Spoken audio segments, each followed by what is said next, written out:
Keadaan di tempat letupan seperti medan peperangan itulah gambaran betapa dahsyatnya letupan yang berlaku di sebuah pusat beli belah di Sarawak. Bukan satu letupan tetapi dua letupan yang menggegarkan hampir keseluruhan bangunan tersebut. Bagaimana ianya berlaku? Mari kita ikuti tragedi ini.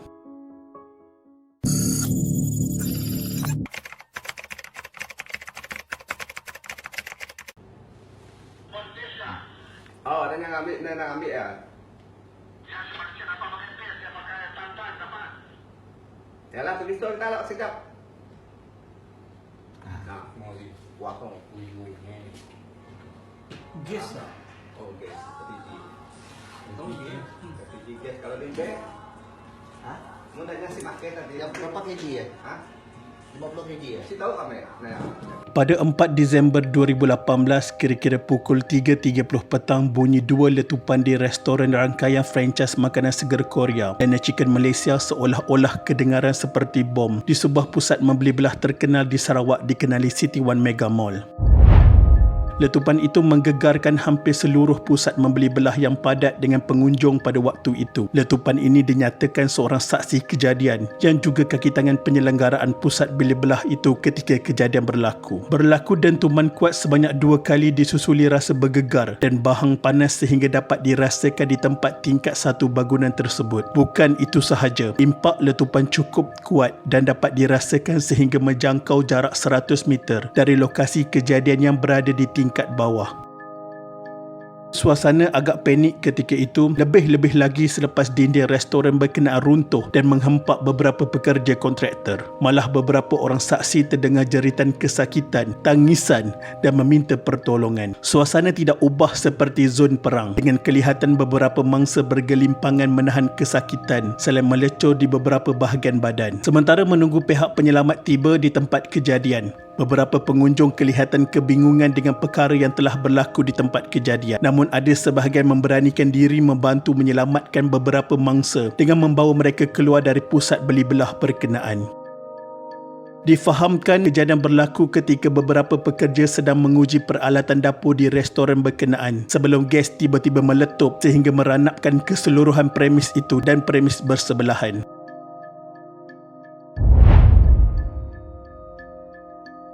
Anggota Jabatan Bomba dan Penyelamat Malaysia JBPM Sarawak mengesan 3 mayat lelaki dalam insiden ini. Polis Kuching sudah mengenal pasti ketiga-tiga lelaki yang maut dalam kejadian itu sebagai Oh Kwi Lim 49 tahun dan Chi Kiam Jong 24 tahun yang masing-masing berasal dari Kuching, Sarawak. Manakala seorang lagi Chin Silong 29 tahun dari Butterworth, Pulau Pinang. Semua mangsa dipercayai terkorban akibat dihempak runtuhan susulan letupan gas di pusat beli belah itu.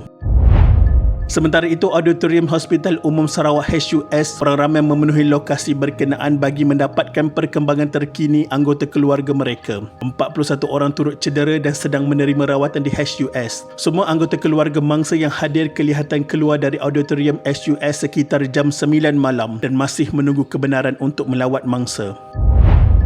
Anjing pengesah unit K9 Jabatan Bomba dan Penyelamat Malaysia Negeri tiba di lokasi kejadian pada jam 9 malam untuk memeriksa keadaan sekeliling di premis terbabit. Operasi mencari dan menyelamat mangsa letupan gas ditamatkan jam 9.27 malam selepas tiada lagi mangsa yang dipercayai tertimbun di sebalik serpihan struktur bangunan itu.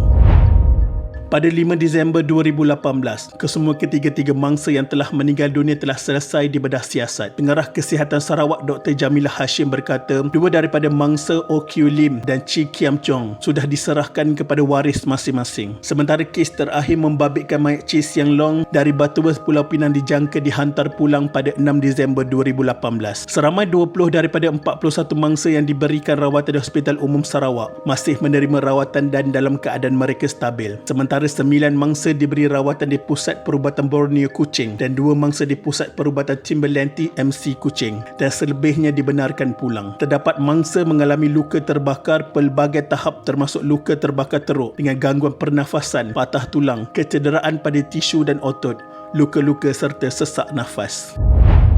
Sementara itu, penolong pengarah operasi Jabatan Bomba dan Penyelamat Sarawak Tiong Lee Hai berkata pasukan forensik jabatan itu memasuki semula lokasi kejadian bagi menjalankan siasatan terperinci insiden berkenaan. Jabatan itu turut menempatkan anggota di pusat beli belah berkenaan bagi memeriksa kawasan persekitaran termasuk mengesan sekiranya berlaku kebocoran lain. Difahamkan pusat beli belah itu dihentikan sementara operasinya sehingga keadaan diisytiharkan selamat.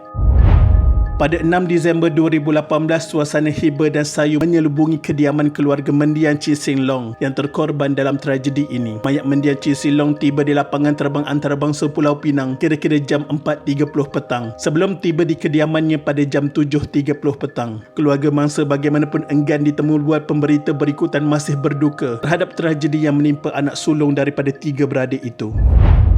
Difahamkan mangsa yang juga rakan kongsi perniagaan kepada pemilik premis terbabit berada di Sarawak bagi meninjau kerja pengubah suaian di restoran makanan Korea yang sepatutnya dibuka secara rasmi sehari selepas tragedi.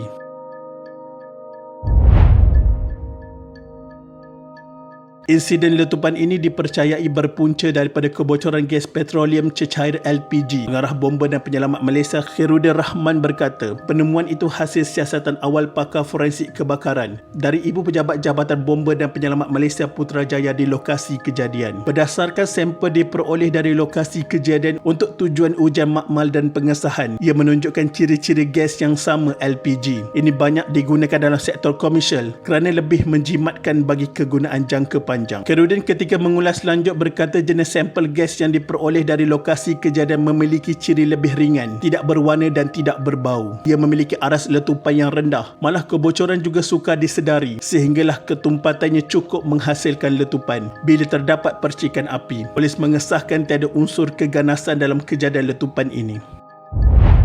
Pada 8 Disember 2018, mayat mendiang Chee Seng Long yang terkorban dalam kejadian ini sempurna dibakar di krematorium berapit pada pukul 12.45 tengah hari. Terdahulu hampir 200 ahli keluarga dan rakan melakukan upacara sembahyang di rumah mendiang di Taman Kimsar, Butterworth. Pada 15 Oktober 2019, Mahkamah Seksyen menetapkan 28 hingga 31 Januari 2020 sebagai tarikh perbicaraan kes letupan pusat beli belah City One Mega Mall. Syarikat pengurusan pusat beli belah itu City One MC Sdn Bhd didakwa kerana gagal memastikan tahap keselamatan pekerja sehingga menyebabkan 3 kematian dan kecederaan 41 individu lain akibat letupan gas di premis berkenaan. Pada 24 September 2019, pengarah City One MC Sdn Bhd Stephen Long Tin Chung mengaku tidak bersalah di mahkamah sama atas dakwaan berkenaan. Tertuduh didakwa mengikut Seksyen 15-1 Akta Keselamatan dan Kesihatan Pekerjaan 1994 yang memperuntukkan denda sehingga RM50,000 atau penjara 2 tahun atau kedua-duanya sekali jika sabit kesalahan. Pendakwaan dikendalikan Pegawai Pendakwa Jabatan Keselamatan dan Kesihatan Pekerjaan Safwan Lokman, manakala tertuduh diwakili peguam JB Singh dan Alvin Yong. Pada 23 November 2020, Mahkamah Seksyen melepaskan syarikat City One MC Sdn Bhd tanpa perlu dipanggil membela diri atas tuduhan gagal memastikan tahap keselamatan pekerja terjamin di City One Mega Mall pada 4 Disember 2018. Hakim Dayang Elin Narisa Abang Ahmad menetapkan sedemikian setelah mendapati pihak pendakwaan gagal membuktikan kes prima facie terhadap syarikat tersebut di akhir kes pendakwaan. Difahamkan mahkamah akan memberikan alasan keputusan kepada pihak pendakwaan dan tertuduh kelak. Seramai 12 orang saksi dipanggil ke mahkamah untuk memberikan keterangan dalam kes ini. Setakat ini 2 entiti lagi didakwa bagi insiden letupan berkenaan dan kedua-duanya mengaku tidak bersalah serta kes masih dibicarakan di mahkamah. Mereka adalah syarikat Xinjiang Electronic Electrical dan pengurus subkontraktor berusia 56 tahun. Syarikat elektrikal yang diwakili Peguam Xu Chengfui didakwa di bawah Seksyen 15-1, manakala pengurus subkontraktor berkenaan bakal didakwa di bawah Seksyen 17-1 Akta Keselamatan dan Kesihatan Pekerjaan 1994. Kesimpulannya, malang tidak berbau. Semoga kesemua mangsa mendapat keadilan yang sewajarnya. Sentiasalah berwaspada kepada keadaan sekeliling dan semoga kita dijauhi daripada kematian yang secara tiba-tiba. Sekian, terima kasih.